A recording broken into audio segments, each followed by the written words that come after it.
오늘 아침에는 기드온에 대해서 묵상하려고 합니다. 기드온은 이스라엘의 5번째 사사로 이스라엘이 미디안 족속에게 압제를 당하고 있을 때 그 미디안 족속에서 이스라엘 백성을 구해낸 하나님께서 사용하신 그런 지도자입니다. 이거 보면 굉장히 위대한 지도자 같은데 인간적으로 보면 기드온은 굉장히 불평이 많고 또 소심한 사람이었습니다. 하나님의 사자가 오늘 말씀 보면은 여호와께서 너와 함께 계시도다 이렇게 말하거든요. 그럴 때 하나님 너와 함께 하신다면 얼마나 좋아요. 근데 기도는 오히려 불평합니다. 하나님이 우리와 함께 하는데 왜 우리가 기도원에 압제당했습니까? 하고 하나님께 불평을 했습니다. 기도원은 또 의심도 많았습니다. 그래서 기도원의 말을 분석해 보면은 조건문이 많습니다. 13절에 보면 여호와께서 우리와 함께 계시면, 6장 17절 보면 만일 내가 주께 은혜를 얻었사오면, 또 6장 36절 보면 여호와 이스라엘을 구원하시려거든, 6장 37절 보면은 주변 땅은 마르면, 하나님과의 관계에 자꾸 조건을 많이 내걸어요. 왜 그렇겠어요? 믿지를 못하겠다는 거죠. 믿으면 조건을 내길 필요가 없잖아요. 자꾸 믿지를 못하니까, 믿습니다가 안 되니까 자꾸 뭘 보여주시면 해주시면 자꾸 이렇게 조건을 많이 내걸었습니다. 이처럼 기도는 불평도 했고 의심도 많았어요. 여러분, 의심이 많으면 어떻게 되겠습니까? 사람이 보통 소심하죠. 의심이 많으면 소심합니다. 하나님께서 나타나셔서 기적을 보여주세요. 이렇게 돌 위에 떡하고 고기를 놨는데 갑자기 이 돌에서 불이 나와요. 그거를 태워버려요. 확실한 기적을 보여주셨어요. 그리고 집에 있는 우상을 허물라 그랬거든요. 기도는 어떻게 했느냐? 낮에 가서 안 허물어요. 밤에 가서 몰래, 누가 볼까봐 몰래 허물어요. 이처럼 기도는 불평도 많고 의심도 많고 소심한 그런 사람이에요. 그런데 그런 기도원에게 하나님께서 12절 말씀 이렇게 말씀해요. 만나자마자 하는 말씀이에요.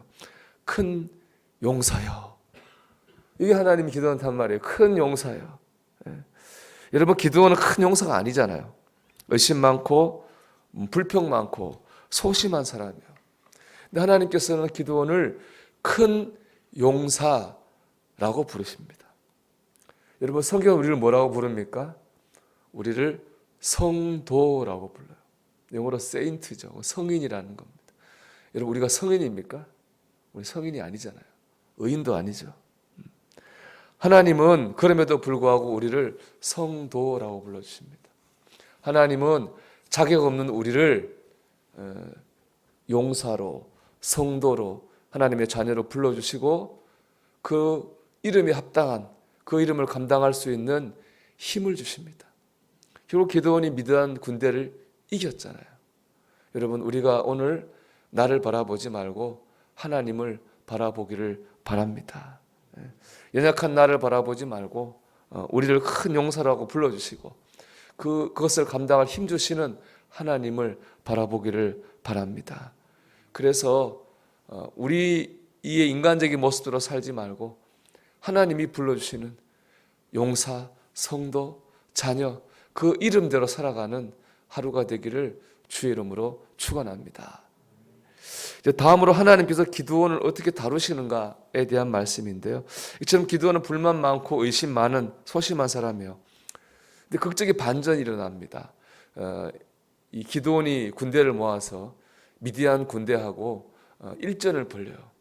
그때 미디안의 군대 숫자는 10만 명입니다. 기드온의 군인대 숫자는 3만 2천 명입니다. 3분의 1밖에 안 되죠. 하나님은 3만 2천 명이 너무 많다고 하셨어요. 줄이라고 했습니다. 그래서 두려운 사람은 떠나라고 그랬더니 10,000명이 나고 2만 2천 명이 떠났습니다. 10,000명이 남았어요. 10대 1이잖아요. 하나님은 10,000명도 많다는 거예요. 또 줄이라고 그러셨어요. 그렇게 줄이니까 몇 명 남았느냐? 300명 남았어요. 300명 가지고 10만 명하고 싸워야 됩니다. 기드온은 의심이 많고 소심한 사람이에요. 그러면 10만 명이 적이면 10만 명보다 많아야지 안심하지 않겠어요? 그런데 놀라운 건 기드온이 그 말씀에 순종을 한다는 거예요. 그리고 결국에 300명으로 10만 명을 이기는 이스라엘 역사에 남는 큰 승리를 거두게 됩니다. 자, 하나님은 기도원의 약점이 뭔지 아셔요. 의심 많고 소심하고. 근데 그 약점을 치고 들어가세요. 그리고 그 부분에 대해서 결단을 요구하셨어요. 기도원이 결단할 때 이겼어요.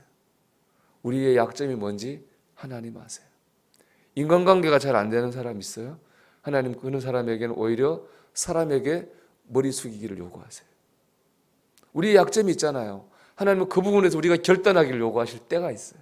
마치 기도원의 약점을 치고 들어가신 것처럼 우리 약점을 치고 들어오셔서 우리를 하여금 결단을 요구하실 때가 있습니다.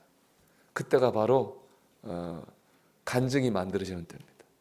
그때가 바로 하나님의 역사를 경험하는 때입니다. 하나님께서 여러분에게 결단을 요구하실 때가 있다면 여러분 그때 순종하십시오. 그 순간이 바로 우리의 기도가 응답되는 순간인 줄 믿습니다. 하나님이 그렇게 우리를 다루어 가시는 거예요. 그렇게 우리에게 역사하시는 거거든요. 여러분 오늘도 우리 나를 바라보지 말고 큰 용사로 불러주시는 하나님을 바라보십시오. 오늘도 하나님 말씀 앞에서 크고 작은 그 크기를 떠나서 하나님께서 결단을 요구하실 때에 그 자리에서 결단할 수 있기를 축복합니다. 그래서 기드온이 경험했던 하나님의 승리를 경험하는 저와 여러분이 되기를 주님의 이름으로 축원합니다.